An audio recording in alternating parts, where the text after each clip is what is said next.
Baik, Assalamualaikum, selamat pagi.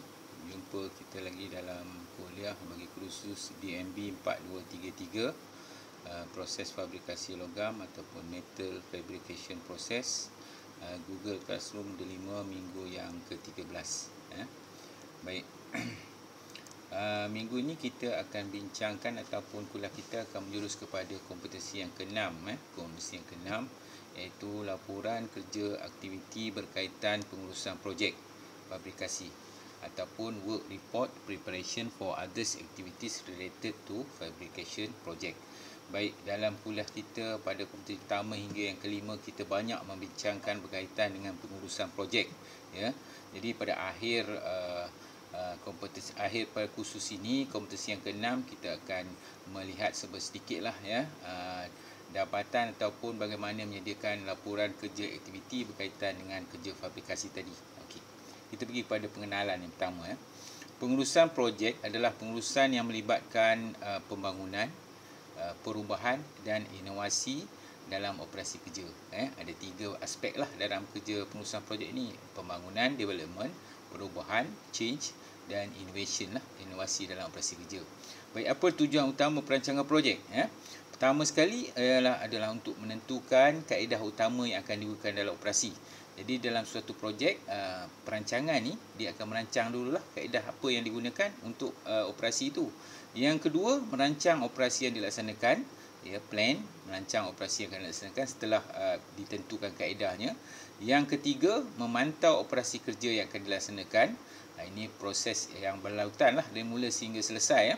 Dan akhir sekali memastikan operasi itu berjaya dan memenuhi kehendak dan spesifikasi pelanggan. Jadi itu adalah 4 tujuan kenapa perancangan projek ini kita laksanakan bagi memastikan kejayaan operasi itu sendiri. Baik, kita pergi kepada ulasan sedikit, ya, perkara utama bagaimana kita dalam merancang operasi ni, ya. Apa yang kita perlu lihat? Yang pertama sekali kita akan pergi kepada bahan. Bahan yang diperlukan untuk melaksanakan operasi yang melibatkan kuantiti bahan, pengantaran bahan, jenis bahan dan kaedah menyimpan bahan tersebut. Yang keduanya, tenaga manusia. Pemilihan dan jumlah tenaga pekerja adalah amat penting semasa kita merancang kerana ia akan melibatkan kos dan masa operasi. Yang ketiga, mesin dan peralatan. Penggunaan mesin dan kepakaran lain adalah faktor penting dalam merancang kerana ia juga akan melibatkan kos dan masa operasi. Keempat, keuangan. Pertimbangan dan perancangan kos amat penting supaya produk akan memberi keuntungan berbanding kos. Kelima, masa. Semua perancangan perlu mempunyai sasaran masa dan tarikh supaya ia akan memberi manfaat keuntungan. Baik, itu 5 perkara yang kita bincangkan kenapa projek ini, bagaimana kita projek ini laksanakan, ya. Yang seterusnya 6.2, bagaimana nak membangunkan pelan projek ini. Okey, pelan projek ini terdiri pada 2 kerangka besar. Yang pertama sekali, aktiviti pengeluaran. Pengeluaran maknanya production lah. Senarai aktiviti akan menjurus kepada dokumen kontrak dan mengikut pelan asas yang terdapat dalam dokumen. Jadi kalau kamu sebagai seorang pengeluar produk, customer, kamu akan ikutlah aktiviti dia berdasarkan dokumen kontrak tadi.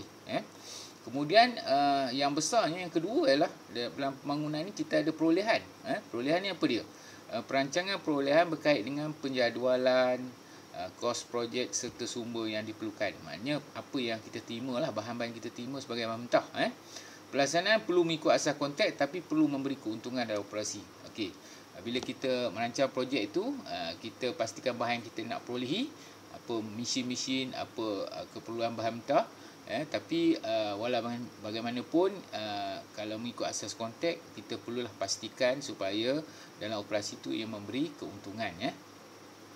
Baik, seterusnya, bagaimana kita nak laksanakan pelan projek ini, 6.3. Okey, perkara yang merangkumi pelaksanaan projek ini ada beberapa perkara yang kita akan bincangkan. Dia ada 4, ya. Pertama sekali, konsep projek, ya. Konsep projek ini kita lihat pada kapasiti projek itu, sama ada ia berskala kecil, sederhana ataupun besar. Itu adalah bagaimana kita nak buat plan dia, rancangan dia. Kemudian matlamat segera dia. Apa yang kita perlu ada matlamat? Kita perlu ada sasaran. kita perlu mempunyai sasaran dan masalah didapat diselesaikan dengan segera.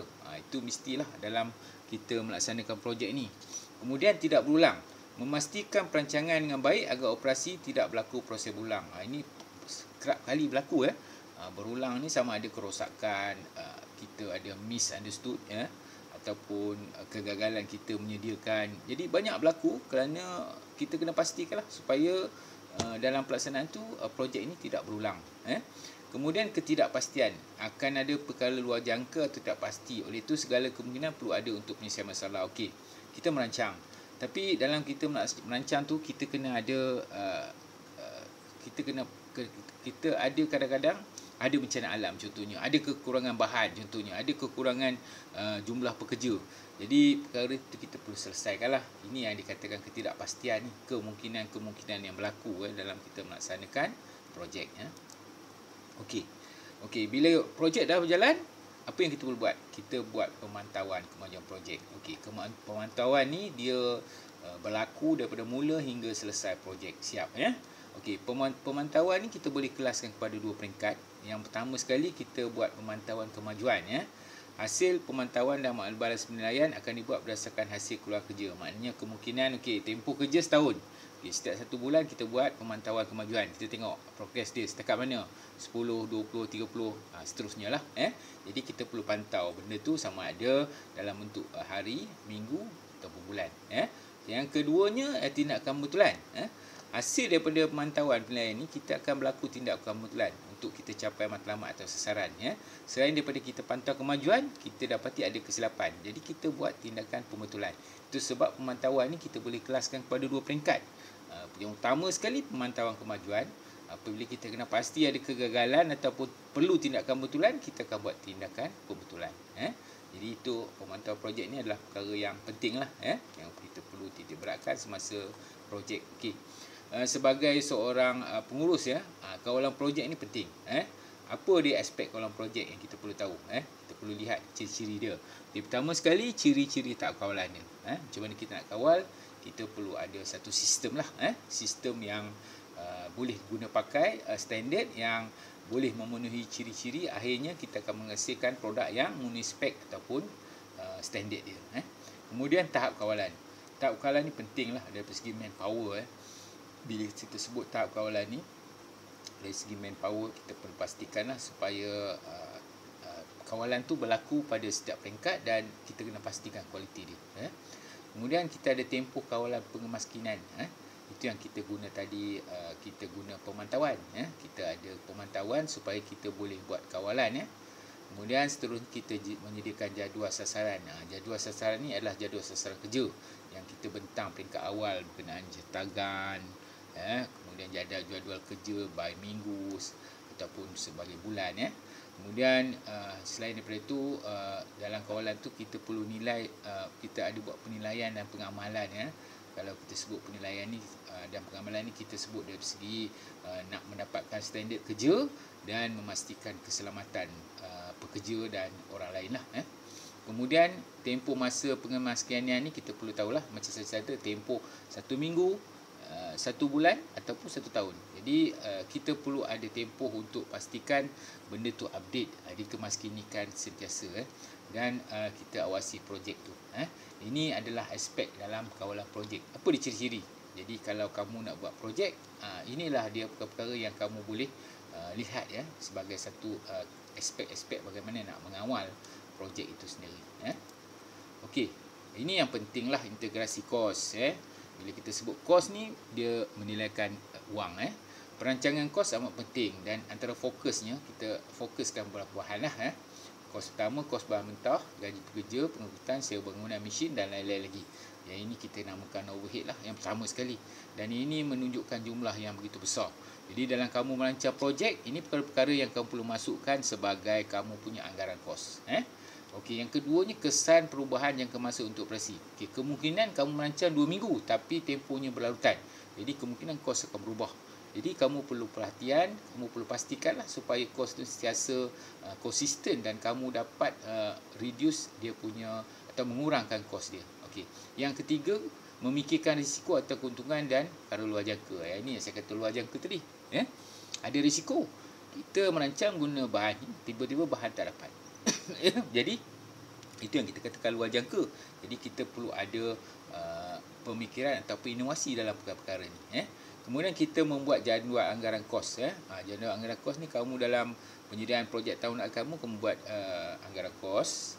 Jadi kamu sedikit tahulah kos pelaksanaan, dan pada peringkat awal pun kita ada bincangkan bagaimana kita membuat kiraan arus elektrik yang digunakan, kiraan bahan pada kompetisi pertama dan kedua lagi kita dah bincang benda ni.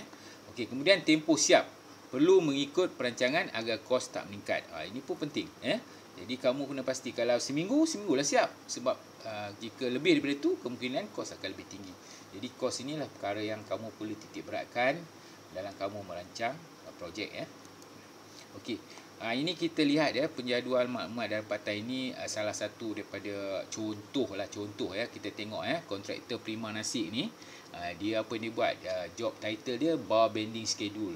Schedule jadual membengkokkan bar. Okey, tempat dia letak situ. Kemudian di sini dia ada buatlah dia punya item particular dia, tarikh dia, dan di sini kita tengok ini dia ada maklumat maklumat dalam bentuk jadual. Jadi kalau dalam bentuk jadual ni dia lebih tersusun, lebih sistematik, dan benda ni perlu disimpan. Jadi kamu boleh rujuklah dalam menyediakan jadual maklumat. Selain kita bina sebelum ni kamu belajar cadangan, work breakdown structure, non-conformance report, semua tu dalam bentuk format yang kamu sendiri boleh wujudkan. Itu berdasarkan kepada kerja kamu nantilah. Jadi kamu perlu pendedahanlah kepada perkara-perkara ni, bagaimana nak membina satu laporan berdasarkan Excel pada pembelajaran kita yang lepas. Baik, okey, yang akhirnya apabila projek telah selesai, dia akan berlakulah sama ada di tengah ataupun pada akhirnya laporan dan taklimat. Yang ini wajiblah bagi kamu. Even dalam kamu laporan penilaian tahun akhir pun kamu ada satu laporan dan satu pembentangan. Jadi apabila kamu membuat laporan terperinci itu tentang projek yang siap, dia akan dibentangkanlah. Kamu kena bentangkan dalam bentuk yang menarik lah, supaya kamu punya pengguna, kamu punya owner ataupun tuan punya tu berpuas hati. Jadi dalam laporan tu kamu kena ada lengkapkan dengan gambar rajah lah. Seperti ini satu gambar rajah, gambar cerja, ataupun kamu letakkan carta bar di sini. Carta bar ni dalam bentuk carta bar. Carta bar daripada graf wujud carta bar, ataupun gambar rajah skala dan masa yang ni. Maknanya gambar rajah skala dan masa, kekerapan, ini masa. Jadi kamu boleh gunakan pelbagai jenis teknik lah. Ada gambar rajah, ada carta bar, ada gambar rajah skala dengan masa. Jadi kekerapan dalam bentuk carta pie pun kamu boleh gunakan, terpulang pada kamu. Tapi laporan kamu dia akan menunjukkan progres atau kemajuan kerja, masalah pada kemajuan kerja, apa dia kos yang meningkat. Kamu boleh ceritakan dalam bentuk graf, carta bar, carta pie, ataupun dalam bentuk gambar rajah skala dan masa. Di sini saya tunjukkan gambar rajah ni, gambar rajah orang yang bekerja lah. Lokasi di mana, kemudian dia gunakan graf, ada yang menggunakan graf, ada yang menggunakan carta bar yang ni. Ini namakan carta bar, ini namakan dalam bentuk graf. Yang ini gambar rajah skala masa tadi. Skala sini, skala ada masa sini, jangka masa. Jadi itu pentinglah. Pada akhir kursus ini juga kamu akan diminta membuatkan satu laporan ataupun taklimat ringkas lah dalam pembentangan kamu bersama saya sebagai satu daripada komponen penilaian berterusan. Jadi selepas ni saya akan beri kamu tugasan lah, pembentangan yang kamu sediakan dalam bentuk slide. Dalam bentuk slide. Saya rasa itu saja. Sekian, terima kasih. Kita akan berjumpa dalam kuliah seterusnya, iaitu kuliah terakhir pada kuliah minggu yang ke-14. Sekian, terima kasih.